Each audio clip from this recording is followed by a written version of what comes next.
नमस्कार दोस्तों। आज यानी 31 दिसंबर 2016 का जो हमारा प्रीलिम फोकस न्यूज डिस्कशन है उसमें से हम देख लेते हैं कौन कौन सी न्यूज इंपॉर्टेंट है। सबसे पहले देखिए, नजर डालते हैं फ्रंट पेज पे जो एक न्यूज इंपॉर्टेंट है। रेलवे दोबारा से विचार कर रही है सेस लाने के लिए। सेस जैसा कि आपको पता है होता है टैक्स ऑन टैक्स। ये किस लिए लगाया जाता है? ये किसी स्पेशल पर्पज के लिए लगाया जाता है। तो रेलवे किस लिए लगाने की सोच रही है टिकट्स पर? ये रेलवे सेफ्टी फंड में 1 लाख करोड़ रुपए इकट्ठे करने के लिए। मतलब देखो, सारे के सारे 1 लाख करोड़ तो नहीं इकट्ठे होंगे, लेकिन इनका पर्पज जिसके लिए सेस लगाने की सोच रहे हैं वो यही है कि रेलवे में सेफ्टी इंक्रीज करने के लिए। आपको पता होगा कि हाल फिलहाल में रेलवे के काफी एक्सीडेंट्स हुए हैं। तो देखिए, इन्होंने फाइनेंस मिनिस्टर को कहा कि हमें जो रेलवे सेफ्टी फंड चाहिए उसमें से 93% हमें आप स्पॉन्सर कीजिए। तो फाइनेंस मिनिस्टर ने कहा, देखिए हम तो सिर्फ आपको 25% दे सकते हैं, बाकी अपने आप से आप इकट्ठा कीजिए कहीं ना कहीं से। तो इसके बाद ही रेलवे अब सेस लगाने की सोच रही है। 2001 से 2007 के बीच में भी सरचार्ज लगाया था रेलवे ने। सरचार्ज और सेस आपको पता होगा दोनों के दोनों होते हैं टैक्स ऑन टैक्स। सरचार्ज किसी पर्पज के लिए नहीं होता, यानी सरचार्ज से किया पैसा कहीं भी यूज किया जा सकता है, लेकिन सेस एक पर्टिकुलर पर्पज के लिए होता है। जैसे हमने पढ़ा था कृषि कल्याण सेस, सर्विसेज पे ये लगते हैं। कृषि कल्याण सेस हमने पढ़ा था, वो होता है एग्रीकल्चर के लिए, एग्रीकल्चर की प्रोडक्टिविटी बढ़ाने के लिए, एग्रीकल्चर का जो सेक्टर है उसके उत्थान के लिए।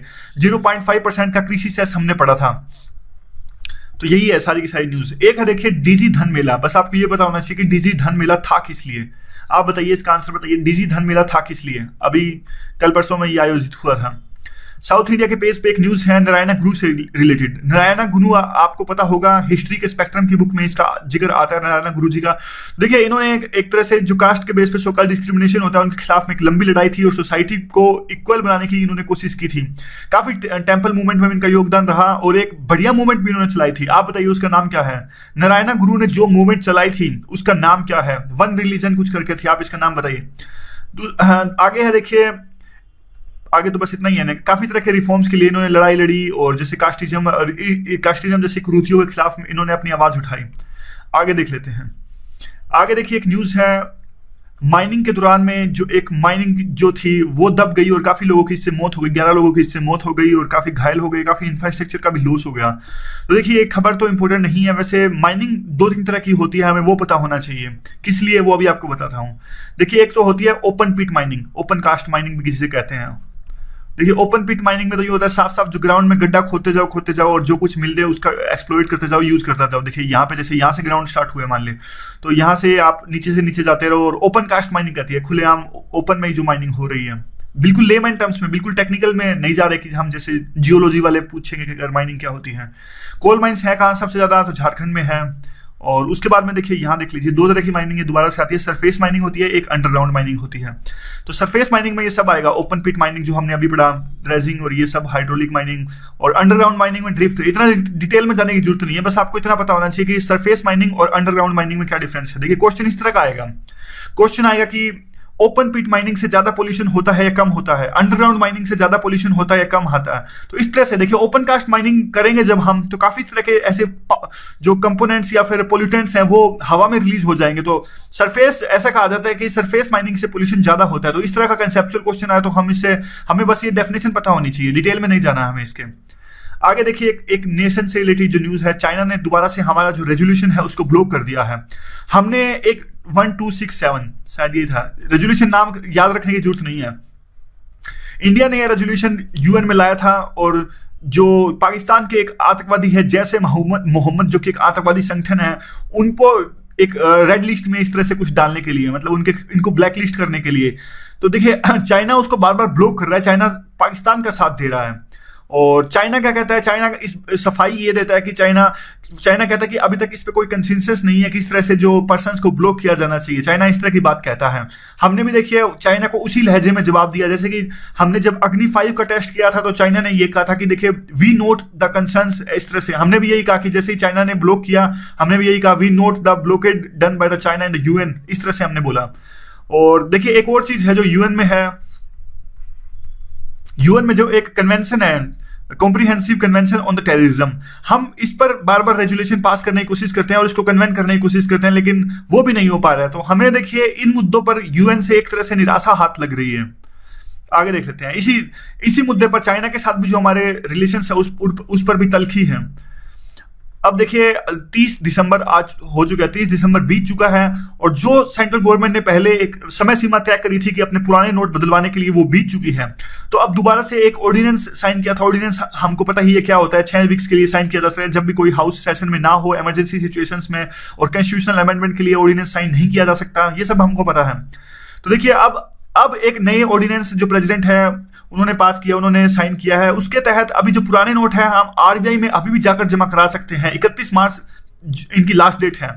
और नीचे एक जो न्यूज़ है वो है, देखिए चिदम्बरम कहते हैं कि डीमोनेटाइजेशन के कारण में जीडीपी कम हुई है। अरुण जेटली जो हमारे फाइनेंस मिनिस्टर है उन्होंने कहा, देखिए कि जो टैक्स है वो बहुत ज्यादा बढ़ गया है डिमोनेटाइजेशन के बाद में। लोगों में एक तरह से जागरूकता आई है, एक डर उत्पन्न हो गया है, और सिटीजन्स में एक तरह से यू कैन से दैट अब लेजिटिमेसी भी आने लगी है कि हमारे टैक्स के पैसा का सही इस्तेमाल होगा और करप्शन कम हो रहा है, इसलिए टैक्स जो है रेवेन्यू बढ़ गया है। चिदम्बरम कहते हैं कि टैक्स रेवेन्यू इसलिए बढ़ा है क्योंकि लोगों ने अपने पुराने नोट से टैक्स भर दिया है। और चिदम्बरम उसके बाद कहते हैं कि जीडीपी काफी कम हो जाएगी टैक्स ये डिमोनेटाइजेशन के बाद में। तो हम देखते हैं नोटबंदी के बाद में जीडीपी कैसे कम होगी। देखिए जीडीपी क्या होता है, जीडीपी की डेफिनेशन आपको पता होगा कि जो value of the goods and services, value ही होता है ना, value of the goods and services produced in a particular time frame. और एक साल माना जाता है हमें, देखिए इसको वैसे तो पर्टिकुलर टाइम फ्रेम है, वैसे इसको एक साल माना जाता है। और फाइनेंशियल ईयर जो भी होता है हमारा 1 अप्रैल से लेकर, या फिर कुछ और भी हो सकता है, कहीं कहीं ऐसा कुछ नहीं है, फिक्स नहीं है। तो देखिए जीडीपी में जो वैल्यूज जो सर्विसेज एंड गुड्स प्रोड्यूस करते हैं उसकी वैल्यू देखते हैं हम। अब डीमोनेटाइजेशन के बाद में देखिए, डीमोनेटाइजेशन के बाद में तो इसका मतलब जीडीपी कम हो रही है, तो इसका मतलब जो चीजें प्रोड्यूस हो रही हैं क्या कम प्रोड्यूस हो रही हैं, क्या उनकी वैल्यू कम हो रही है? क्या ये बात सही है गलत है? देखिए कुछ हद तक ये बात सही है। क्यों? क्योंकि देखिए डीमोनेटाइजेशन यानी नोटबंदी के पास में जब लोगों के पास पैसा नहीं है, तो वो चीजें खरीदेंगे नहीं, तो वो चीजें प्रोड्यूस भी नहीं होंगी। वो चीजें प्रोड्यूस नहीं होंगी तो जीडीपी में काउंट कैसे होंगी? आएंगी नहीं वो। यानी जो वैल्यूज जो चीजें प्रोड्यूस हो रही है एक पर्टिकुलर टाइम फ्रेम के अंदर, उनकी वैल्यू घट जाएगी, उनका नंबर भी घट जाएगा। तो इसी तरह से हम कहते हैं कि डीमोनेटाइजेशन के बाद में लोगों के पास में एक बार पैसा नहीं था, और अब जॉब्स भी कम होंगी, और फैक्ट्रीज अपनी प्रोडक्शन है वो घटा देंगे, इसलिए जीडीपी हमारी कम होगी। तो आगे देख लेते हैं हम क्या है आगे। एक और न्यूज इंपॉर्टेंट है यहां पर। देखिए ये जो है वो डबल टैक्सेशन अवॉइडेंस से रिलेटेड है, काफी इंपॉर्टेंट न्यूज है ये। देखिए हमने सिंगापुर के साथ में फ्राइडे को साइन किया है डबल टैक्सेशन अवॉइडेंस। सबसे पहले तो मैं आपको ये बताता हूँ कि डबल टैक्सेशन ट्रीटी होती क्या है। डबल टैक्सेशन ट्रीटी ये होती है जैसे इंडिया किसी दूसरे देश के साइन करता है। देखिए ये आई है इंडिया और एम है मालदीव। तो इंडिया ने मालदीव के साथ साइन करी, यानी मालदीव का कोई सिटीजन या मालदीव में रजिस्टर्ड कोई कंपनी हमारे देश में पैसा लगा रही है मान लीजिए, तो देखिए कैपिटल गेन टैक्स दोनों पे नहीं लगेगा। सिर्फ एग्जांपल ले रहे हैं हम कैपिटल गेन टैक्स का। कैपिटल गेन टैक्स होता क्या है, नीचे देख लीजिए। कैपिटल गेन टैक्स एक ऐसा टैक्स होता है जो कैपिटल के गेन पर लगाया जाता है। वो कैपिटल पे जो जिस पे प्रॉफिट मिलता है हमें चीजों को बेचने पे, और वो चीजें होनी चाहिए नॉन इन्वेंट्री। दोबारा से देखने की कोशिश कीजिए, जैसे कोई भी आपके पास में कैपिटल है, जैसे स्टॉक्स मान लीजिए, बॉन्ड्स मान लीजिए, कोई भी प्रीशियस मेटल्स या कोई प्रॉपर्टी आपके पास में है, तो उसको बेचने पे अगर आपको जो फायदा होता है उस पर जो टैक्स लगता है उसको कहते हैं कैपिटल गेन टैक्स। बस इसकी एक कंडीशन ये है कि ज्यादा पे बिकनी चाहिए, 10 की चीज 20 में बिकनी चाहिए, तभी कैपिटल गेन टैक्स लगेगा। कोई प्रॉपर्टी हो, कोई भी चीज हो, अगर 10 की चीज 9 में बेचोगे तब कैपिटल गेन टैक्स नहीं लगेगा आपको। अब देखिए इंडिया ने, अब होता क्या था, यहां पे हम इस एग्जांपल में थे हम।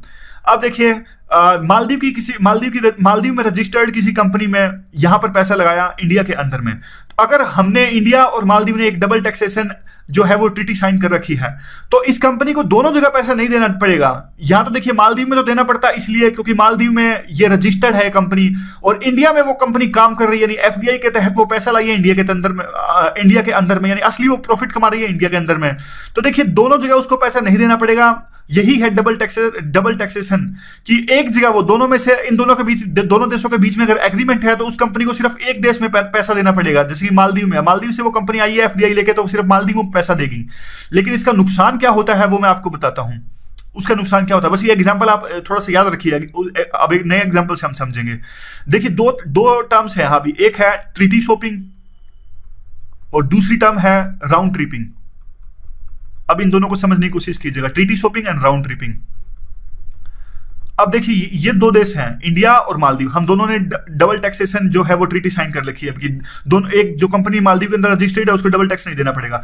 अब ट्रीटी शॉपिंग क्या होती है, एक थर्ड कंट्री जैसे कि यूके मान लीजिए, यूके की देखिए वोडाफोन मान लीजिए आप, यूके की वोडाफोन ने यूके की जो वोडाफोन था उसको पता था कि मालदीव से अगर हम रजिस्टर्ड करेंगे और फिर इंडिया के अंदर इन्वेस्ट करेंगे तो कम टैक्स लगेगा, बजाय कि इसके हम डायरेक्ट इंडिया के अंदर इन्वेस्ट करेंगे। तो उन्होंने इंडिया और मालदीव के बीच में जो ट्रीटी साइन हुई है इसका फायदा उठा लिया यूके की वोडाफोन कंपनी ने। इसको कहते हैं ट्रीटी शॉपिंग। इन्होंने क्या डायरेक्टली इंडिया में इन्वेस्ट नहीं किया, इन्होंने हमारे जो दोनों देशों के बीच में जो टैक्स एग्रीमेंट साइन हुआ था उसका फायदा उठाया। इसका फायदा इन्होंने ये हुआ कि इनको सिर्फ यहां मालदीव में टैक्स देना पड़ा, और मालदीव में तो देखिए टैक्स है ही नहीं, बिल्कुल कम देना पड़ता है। इसके मतलब टैक्स हेवन जो कंट्री है जैसे कि मॉरिशस, सिंगापुर, साइप्रस, ये ऐसी कंट्री है देखिए, ये टैक्स हेवंस कंट्री है, यहां टैक्स बहुत ही कम है। तो इसीलिए यूके की वोडाफोन कंपनी को फायदा हो गया। क्यों? क्योंकि देखिए उन्होंने मालदीव में तो टैक्स था ही नहीं, और वो इंडिया में मालदीव में रजिस्टर्ड होकर उन्होंने इन्वेस्ट किया इंडिया के अंदर में, तो ना इंडिया में टैक्स देना पड़ा और देना था मालदीव में जो कि वहां पे है ही नहीं टैक्स, जीरो टैक्स है। तो इसी तरह से वहां पे प्रोविजंस हैं। तो एक राउंड ट्रिपिंग क्या होता है, अब राउंड ट्रिपिंग आपको बताता हूं। अब देखिए इंडिया कोई बंदा है, मान लीजिए आप मान लीजिए विजय माल्या। अब देखिए विजय माल्या को पता है, अगर मेरे विजय माल्या के पास में काफी सारे पैसे हैं, उनको पता है कि अगर मैं यहां पे इन्वेस्ट करता हूं तो मेरे को टैक्स देना पड़ेगा। वो चालाकी खेलते हैं, वो पहले तो अपना देखिए ब्लैक मनी पहुंचाते हैं मालदीव के अंदर में, एक नई कंपनी रजिस्टर करते हैं, वहां पे सारा का सारा अपना ब्लैक मनी ट्रांसफर कर देते हैं। तो देखिए अब मालदीव में अपना जो ब्लैक मनी था यहां पे ट्रांसफर करके मालदीव में इन्होंने कंपनी बनाई और मालदीव के अंदर जाकर इंडिया में फिर दोबारा से इन्होंने इन्वेस्ट किया। तो इससे क्या होगा, इनको दो फायदे हुए। एक तो देखिए इनकी ब्लैक मनी थी वो अब व्हाइट मनी में कन्वर्ट होगी, क्योंकि देखिए पहले तो जो इस ब्लैक मनी इनको दिन रात खतरा रहता था, अब वो एफडीआई के रूप में दोबारा से इंडिया में आ गई। दूसरा इनका फायदा ये हुआ कि टैक्स भी कम देना लगा, क्योंकि मालदीव में तो देखिए वही है, डबल टैक्सेशन का जो एग्रीमेंट है उसमें टैक्स कम देना पड़ता है, इसलिए दो फायदे इनके हुए। तो दोनों टर्म्स आपको याद रखनी है, एक होती है ट्रीटी शॉपिंग, एक होती है राउंड ट्रिपिंग। उसके बाद में देखिए अब इंडिया ने क्या किया, इससे हमको काफी सारा रेवेन्यू लॉस होता है। जैसे ये सारी की सारी वोडाफोन कंपनी थी, वोडाफोन का इश्यू जो चल रहा है, इससे हमको ना सिर्फ टैक्स का नुकसान होता है बल्कि ब्लैक मनी का भी एक इश्यू उठता है। तो अब क्या है, हम इन तीनों देशों के साथ में जो मेन है मॉरिशस, साइप्रस और सिंगापुर, ये तीन मेन टैक्स जो है वो है टैक्स हेवंस, जहां पे देखिए अब मैं आपको थोड़ा सा एग्जांपल बताता हूं। अब देखिए हमारे पास जो सबसे ज्यादा एफडीआई आती है वो आपने देखा होगा कि मॉरिशस से आती है, सिंगापुर से आती है। क्यों आती है? यहां से छोटे छोटे ये कंट्री हैं, कहां इनके पास में इतना सारा पैसा है कि वो इंडिया में इन्वेस्ट करेंगे? यही तो चक्कर है ना, सारे के सारे राउंड ट्रिपिंग और ट्रीटी शॉपिंग से पहले वहां पर रजिस्टर करते हैं, फिर इंडिया में इन्वेस्ट करते हैं। अब क्या देखिए इंडिया ने इनके साथ में डबल टैक्सेशन अवॉइडेंस ये साइन किया, डबल टैक्सेशन अवॉइडेंस। इससे क्या होगा देखिए, अब इसमें बेनिफिट क्लास को ऐड किया गया। बेनिफिट क्लास का मतलब ये है कि अब कोई ऐसा नहीं कर सकेगा, अब इस चीज पर लगाम लगाई जाएगी। यानी जो भी कंपनी आएगी शुरू के 2 साल यानी 2017 से लेकर देखिए 2017 से लेकर 2019 तक, तो उस कंपनी को पैसा देना पड़ेगा। और दोनों देश, इंडिया अगर मॉरिशस है तो दोनों का देश, अगर इंडिया और सिंगापुर है तो सब कंट्री, यानी 50-50% ये डिवाइड करेंगे टैक्स रेवेन्यू को।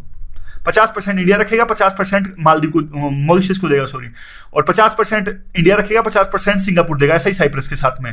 लेकिन 2019 के बाद में सारा का सारा जो पैसा रखेगा वो रखेगा इंडिया। यानी बस ये थोड़ा सा आप याद रखिएगा, अगर इस तरह क्वेश्चन आता है इस पॉइंट्स को यूज भी कर सकते हैं। प्रीलिम में इसके काफी क्वेश्चन आते हैं ट्रीटी शॉपिंग के और राउंड ट्रिपिंग पे। और देखिए आगे है यूनेस्को, जो इंटरनेशनल ऑर्गेनाइजेशन हम डेली करते हैं। यूनेस्को एक एजुकेशनल, साइंटिफिक और कल्चरल ऑर्गेनाइजेशन है ये, और देखिए इसका हेडक्वार्टर है पेरिस में। तो दो चीजें सबसे इंपॉर्टेंट तो हैं, ये किस तरह की ऑर्गेनाइजेशन है, एजुकेशनल, साइंटिफिक और कल्चरल ऑर्गेनाइजेशन। तो क्वेश्चन इसी पे आ जाता है, UNESCO is a type of organization. वो पूछ लेंगे एजुकेशन ओनली या फिर साइंटिफिक ओनली या फिर कल्चरल ओनली, तो तीनों की तीनों ऑर्गेनाइजेशन है। हेडक्वार्टर इसका पेरिस में। और मेंबर्स कितने हैं ये यहाँ पे देख लीजिए नीचे, 195 मेंबर्स हैं। तो इतने मेंबर्स हैं तो हमें याद रखने की जरूरत है भी नहीं। और क्या करती है देखिए, ये पीस और सिक्योरिटी में कंट्रीब्यूट करती है। और इन सब चीजों से देखिए rule of law, justice, human rights, fundamental freedom, United nation charter, बस ये सब नॉर्मल जो चीजें होती हैं, क्वेश्चन नहीं बनता इन पे, ये भी इंपॉर्टेंट है नहीं। लीग ऑफ नेशंस एक तरह की इंटरनेशनल ऑर्गेनाइजेशन थी यूएन से पहले। तो ये लीग ऑफ नेशंस की एक कमेटी थी, international committee on the intellectual cooperation, उसको इनहेरिट किया है इसने, यूनेस्को ने। तो इंपॉर्टेंट नहीं है ये ज्यादा। तो उसके बाद में देखिए 5 मेजर प्रोग्राम्स इसके होते हैं। पहला एजुकेशन, दूसरा नेचुरल साइंस, तीसरा सोशल या फिर ह्यूमन साइंस, चौथा कल्चर, पांचवा कम्युनिकेशन या फिर इंफॉर्मेशन। तो ये नॉर्मल सी बातें हैं, देखिए कुछ याद रखने की जरूरत आपको है नहीं। एरेडिकेशन ऑफ पुअर्टी, गरीबी को दूर करने के लिए, सस्टेनेबल डेवलपमेंट और इंटेलेक्चुअल डायलॉग, एजुकेशन, इन सब चीजों में भी काम करती है। कुल मिला के मैं आपको सिंपल सी बात बताता हूँ, 2 चीजें इसमें याद रखिए आप। एक तो ये बहुत कुछ करती है, मतलब इतना ही बहुत है। क्वेश्चन बनेगा तो ऐसे ही बनेगा कि ओनली देके यूपीएससी फंसाने की सोचेगा, चिल्ड्रंस ओनली या फिर मेनली विद द चिल्ड्रंस, इस तरह का क्वेश्चन देता है यूपीएससी। तो बस आपको याद रखना कि हर फील्ड में ऑलमोस्ट ये काम करती है, एजुकेशन, साइंटिफिक, कल्चरल, और वो भी देखिए सारे के सारे दूसरे फील्ड जिसमें सोशल साइंस और ये सब कुछ करती है। बस हेडक्वार्टर याद रखिएगा, हेडक्वार्टर इसका है पेरिस में। अब हम डिस्कस करते हैं रिवर्स। देखिए यहाँ पे पॉलिटिकल मैप हमने ऑलरेडी डिस्कस किया हुआ है, तो अब उसके बाद में हमने काफ़ी सारी लोकेशंस वो भी डिस्कस की थी, जैसे कि अटाकामा डेजर्ट था यहाँ पे, और एंडीज था यहाँ पे, और ब्राजील हाईलैंड्स, गुइना हाईलैंड्स यहाँ पर था। उसके बाद में हमने लेनोस डिस्कस किया था वेनेजुला के अंदर में जो ग्रासलैंड्स हैं, और फिर हमने यहाँ पे कैंपोस और पैम्पोस भी डिस्कस किया था। तो अब हम रिवर्स डिस्कस करते हैं। यहाँ पे देखिए 3-4 रिवर इंपॉर्टेंट है, वैसे देखिए काफी सारी रिवर्स हैं इनकी, तो ट्रिब्यूटरी थोड़े ना याद रखेंगे। ट्रिब्यूटरी तो हम इंडिया के अंदर में भी कई रिवर्स के नहीं याद रखते। आप बताइए कावेरी की क्या ट्रिब्यूटरीज हैं, पूछते थे। देखिए ट्रिब्यूटरीज वो इंडिया की ट्रिब्यूटरीज पहले पूछते थे, लेकिन आजकल कम पूछते हैं। और आजकल तो देखिए दूसरे देशों की तो ट्रिब्यूटरी बिल्कुल भी याद नहीं रखेंगे। 3-4 रिवर जो इंपॉर्टेंट है इसमें वो देखिए, ये एक तो ये है ओर्निको, ये ओर्निको, यहाँ पे देखिए वेनेजुला में है ये रिवर, यहाँ से पता लग जाएगा आपको। यहाँ पे ये देखिए ओरिनोको रिवर, ये सारी इसके अंदर में जाती है, वेनेजुला के अंदर में। और क्या इंपॉर्टेंट है देखिए, आपको याद क्या रखना है, मेनली सबसे पहले तो आपको देखिए पॉलिटिकल मैप पूरा याद होना चाहिए। अब पॉलिटिकल मैप आपको पूरा याद होगा तो बस फिर ओर्निको की लोकेशन है, बस आपको इतना इमेजिन करके मन में आंख बंद करके सोच लेना कि ऊपर है, जो ओर्निको जो रिवर है ऊपर की तरफ में है, बस इतना आपको याद हो गया तो बहुत है। वो ज़्यादा से ज़्यादा यही पूछेंगे कि कौन से देश के आसपास है, तो वेनेजुला के आसपास है। वो ऐसे बिल्कुल बेकार से ऑप्शन दे देंगे कि चिली के पास है क्या, अगर ज़्यादा से ज़्यादा वो पूछेंगे तो बस आपको थोड़ी लोकेशन पता होनी चाहिए।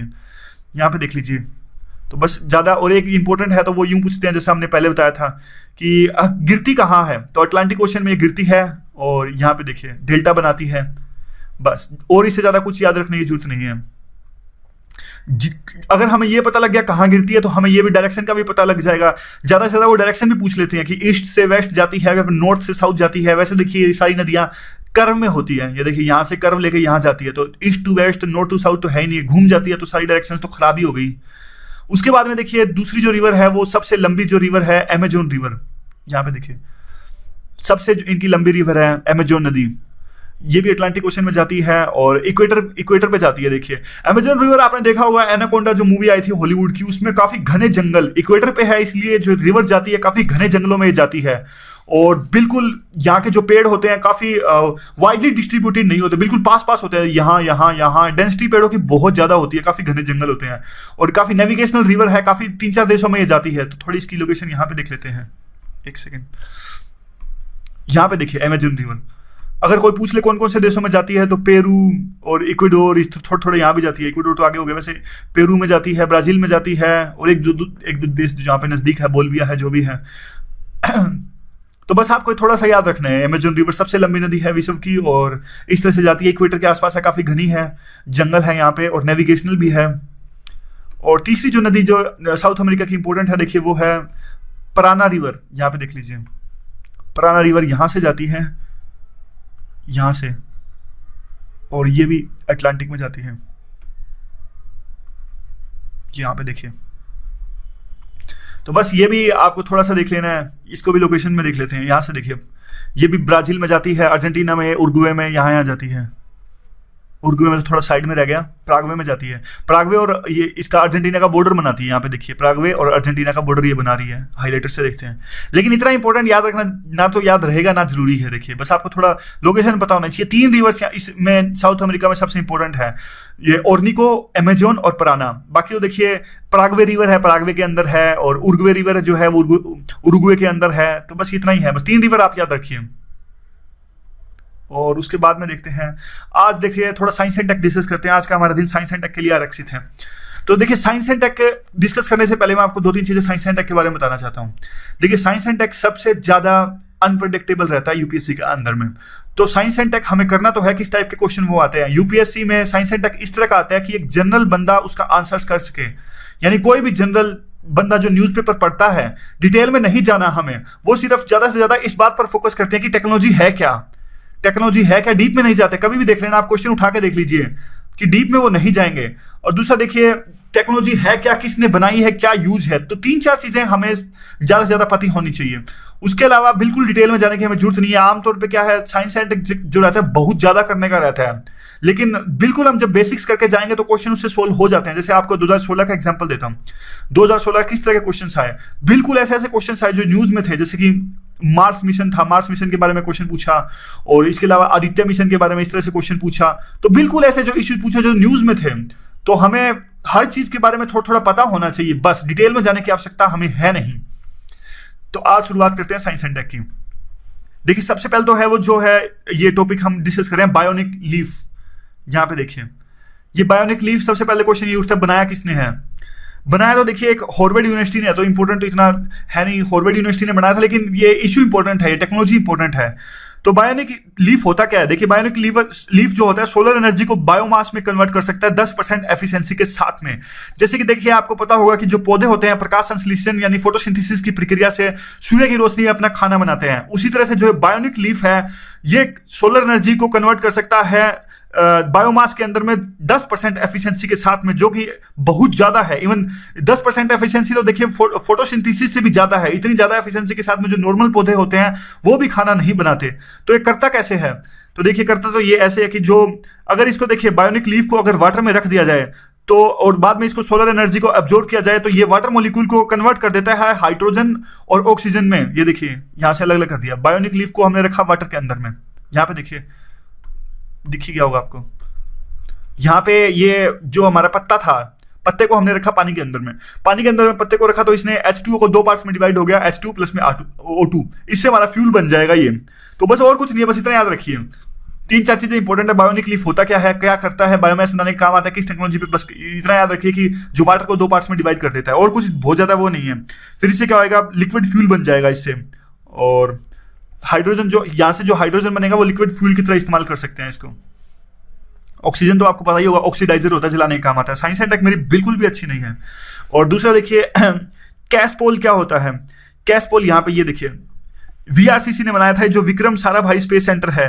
तो कैसपोल होता क्या, देखिए एक तरह का इस तरह का जो मटेरियल ये होता है, इससे जो पब्लिक ट्रांसपोर्ट सिस्टम, मेनली देखिए सिंपल भाषा में आपको बताता हूँ, आग से बचाने के लिए यूज होता है कैसपोल। मैं लिख देता हूँ यहाँ पे, पहला हमने डिस्कस किया वो किया बायोनिक लीफ, अब हम डिस्कस करने जा रहे हैं कैसपोल।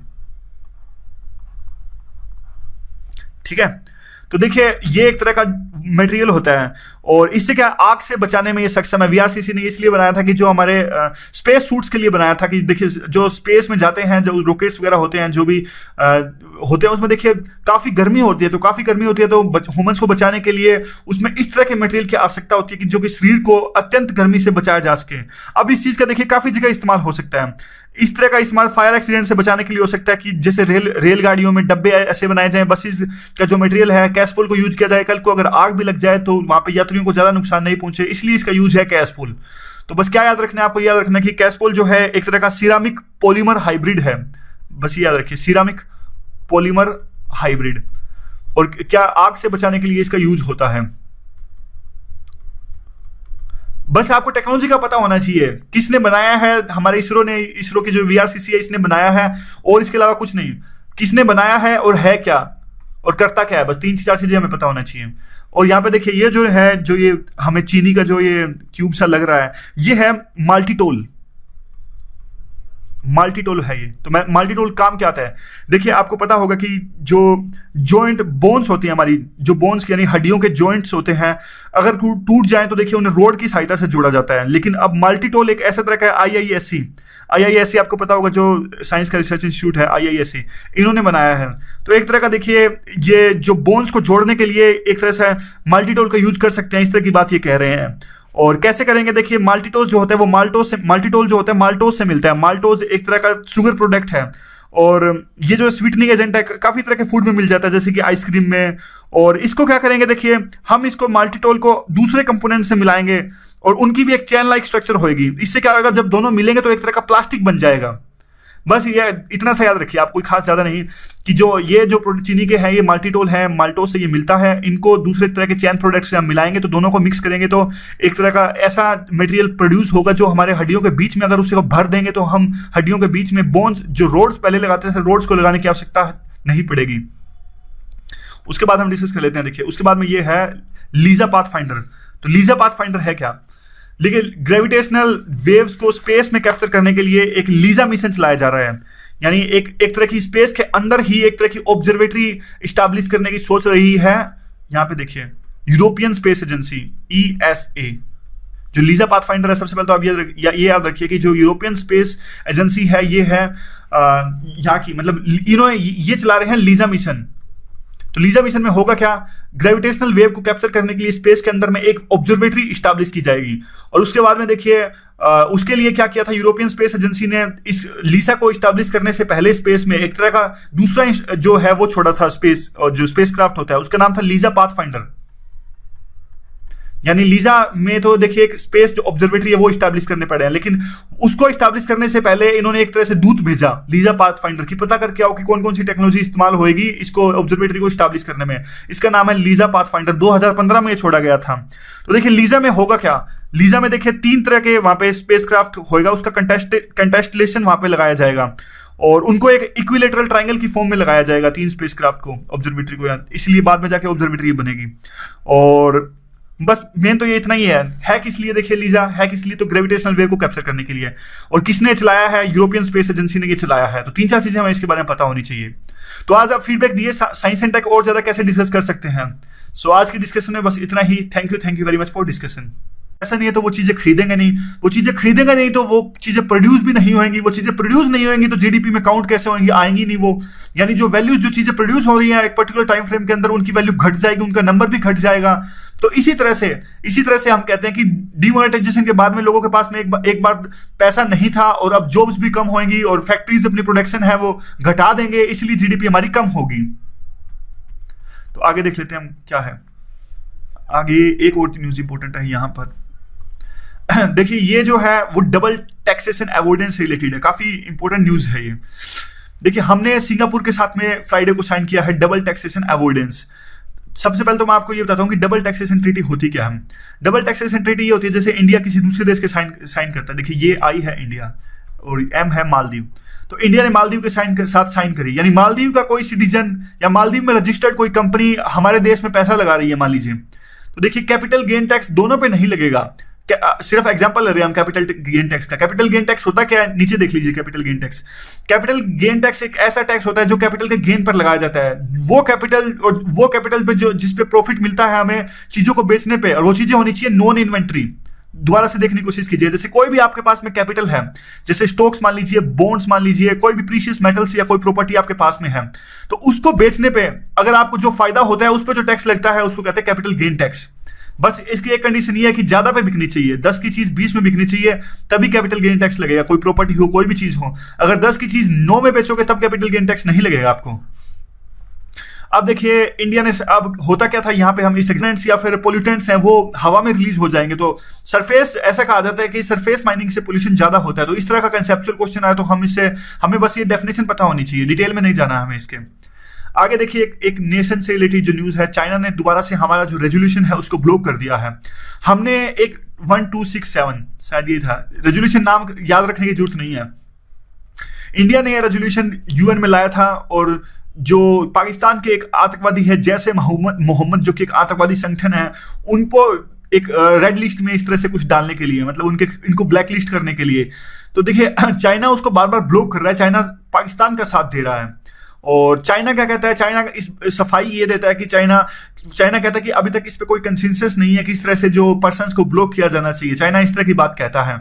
हमने भी देखिए चाइना को उसी लहजे में जवाब दिया, जैसे कि हमने जब अग्नि 5 का टेस्ट किया था तो चाइना ने ये कहा था कि देखिए वी नोट द कंसर्न्स। इस तरह से हमने भी यही कहा कि जैसे ही चाइना ने ब्लॉक किया, हमने भी यही कहा we note the blockade done by the China in the UN, इस तरह से हमने बोला। और देखिए एक और चीज है जो यूएन में है, यूएन में जो एक कन्वेंशन है, comprehensive convention on the terrorism, हम इस पर बार बार रेजोल्यूशन पास करने की कोशिश करते हैं और इसको कन्वेंट करने की कोशिश करते हैं, लेकिन वो भी नहीं हो पा रहा है। तो हमें देखिए इन मुद्दों पर यूएन से एक तरह से निराशा हाथ लग रही है। आगे देख लेते हैं। इसी मुद्दे पर चाइना के साथ भी जो हमारे रिलेशन है उस पर भी तलखी है। अब देखिए 30 दिसंबर आज हो चुका है, 30 दिसंबर बीत चुका है और जो सेंट्रल गवर्नमेंट ने पहले एक समय सीमा तय करी थी कि अपने पुराने नोट बदलवाने के लिए वो बीत चुकी है। तो अब दोबारा से एक ऑर्डिनेंस साइन किया था। ऑर्डिनेंस हमको पता ही है क्या होता है। इन्होंने एक तरह से जो कास्ट के बेस पे सोकल डिस्क्रिमिनेशन होता है उनके खिलाफ में एक लंबी लड़ाई थी और सोसाइटी को इक्वल बनाने की इन्होंने कोशिश की थी। काफी टेम्पल मूवमेंट में इनका योगदान रहा और एक बढ़िया मूवमेंट भी इन्होंने चलाई थी। आप बताइए उसका नाम क्या है?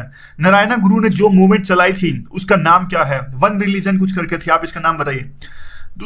आगे है, देखिए आगे तो बस इतना ही है ना। काफी तरह के रिफॉर्म्स के लिए इन्होंने लड़ाई लड़ी और जैसे कास्टिज्म जैसे कुरीतियों के खिलाफ इन्होंने अपनी आवाज उठाई।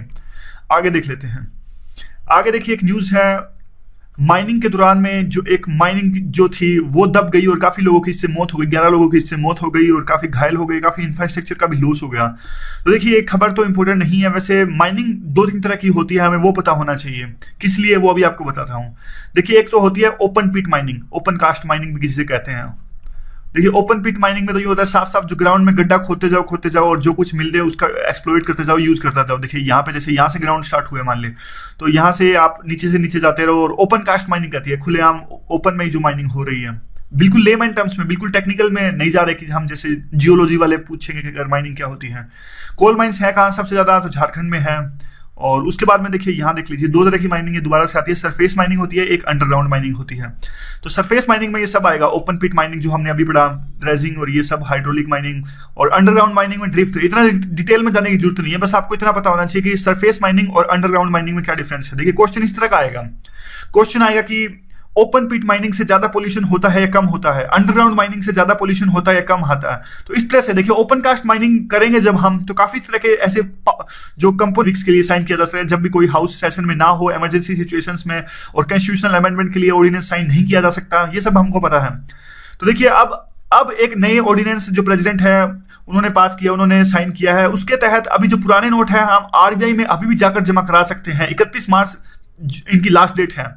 और नीचे एक जो न्यूज है वो है, देखिए चिदम्बरम कहते हैं कि डीमोनेटाइजेशन के कारण में जीडीपी कम हुई है। अरुण जेटली जो हमारे फाइनेंस मिनिस्टर है उन्होंने कहा देखिए कि जो टैक्स है वो बहुत ज्यादा बढ़ गया है डिमोनेटाइजेशन के बाद में। लोगों में एक तरह से जागरूकता आई है, एक डर उत्पन्न हो गया है और सिटीजन्स में एक तरह से यू कैन से दैट अब लेजिटिमेसी भी आने लगी है कि हमारे टैक्स के पैसा का सही इस्तेमाल होगा और करप्शन कम हो रहा है, इसलिए टैक्स जो है रेवेन्यू बढ़ गया है। चिदम्बरम कहते हैं कि टैक्स रेवेन्यू इसलिए बढ़ा है क्योंकि लोगों ने अपने पुराने नोट से टैक्स भर दिया है।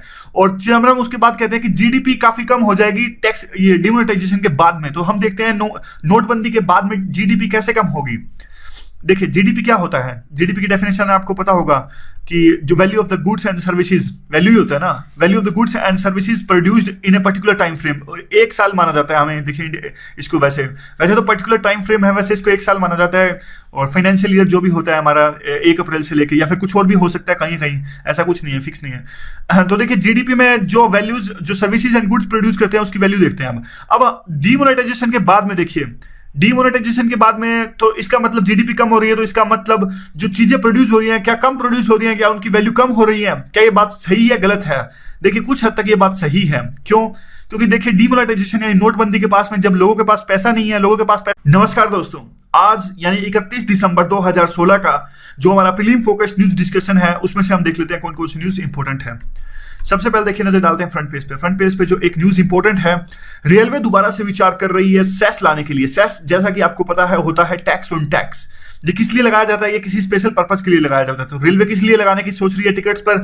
ये रेलवे सेफ्टी फंड में 1 लाख करोड़ रुपए इकट्ठे करने के लिए। मतलब देखो सारे के सारे 1 लाख करोड़ तो नहीं इकट्ठे होंगे, लेकिन इनका पर्पस जिसके लिए सेस लगाने की सोच रहे हैं वो यही है कि रेलवे में सेफ्टी इंक्रीज करने के लिए। आपको पता होगा कि हाल फिलहाल में रेलवे के काफी एक्सीडेंट्स हुए हैं। तो देखिए इन्होंने फाइनेंस मिनिस्टर को कहा कि हमें जो रेलवे सेफ्टी फंड चाहिए उसमें से 93% हमें आप स्पॉन्सर कीजिए। तो फाइनेंस मिनिस्टर ने कहा देखिए हम तो सिर्फ आपको 25% दे सकते हैं, बाकी अपने आप से आप इकट्ठा कीजिए कहीं ना कहीं से। तो इसके बाद ही रेलवे अब सेस लगाने की सोच रही है। 2001 से 2007 के बीच में भी सरचार्ज लगाया था रेलवे ने। सरचार्ज और सेस आपको पता होगा दोनों के दोनों होते हैं टैक्स ऑन टैक्स। सरचार्ज किसी पर्पज के लिए नहीं होता, यानी सरचार्ज से किया पैसा कहीं भी यूज किया जा सकता है, लेकिन सेस एक पर्टिकुलर पर्पस के लिए होता है। जैसे हमने पढ़ा था कृषि कल्याण सेस, सर्विसेज पे ये लगते हैं। कृषि कल्याण सेस हमने पढ़ा था वो होता है एग्रीकल्चर के लिए, एग्रीकल्चर की प्रोडक्टिविटी बढ़ाने के लिए, एग्रीकल्चर का जो सेक्टर है उसके उत्थान के लिए। 0.5% का कृषि सेस हमने पढ़ा था। तो यही है सारी की सारी न्यूज। एक है देखिए डिजी धन मेला, बस आपको ये पता होना चाहिए कि डिजी धन मेला था किस लिए। आप बताइए, इसका आंसर बताइए, डिजी धन मेला था किस लिए। अभी कल परसों में ये आयोजित हुआ था। साउथ इंडिया के पेज पे एक न्यूज है नारायण गुरु से रिलेटेड। नारायण गुरु आपको पता होगा, हिस्ट्री के स्पेक्ट्रम की बुक में इसका जिक्र आता है नारायण गुरु जी का। देखिए